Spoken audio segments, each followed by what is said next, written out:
నా పేరు yes Shankar from ZPPH పేరు. I am studying 9th class. ఇది నా ప్రాజెక్ట్ టెస్లా కాయిల్. ఇది యూజెస్ ఏంటంటే చాలా కంట్రీస్లో ఎలక్ట్రిక్ కార్స్ వచ్చి రిలీజ్ అయినాయి. అవన్నీ ఛార్జ్ చేయడానికి చాలా టైం పడుతుంది. ఎప్పుడైనా మనకి యాక్సిడెంటల్గా ఎలక్ట్రిక్ కార్స్ ఛార్జ్ అయిపోయినా చాలా దూరంలో కానీ స్టేషన్స్ ఉండవు.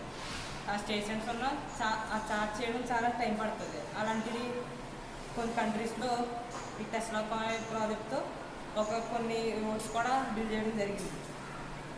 అది ఎలాగంటే ఆ కారు ఈ ప్రాజెక్ట్ మీద నుంచి వెళ్తున్నప్పుడు ఆటోమేటిక్గా అవి ఛార్జ్ అవుతూ ఉంటాయి. ఇది ఎలా పనిచేస్తుందంటే మనం స్విచ్ ఆన్ చేయగానే ఈ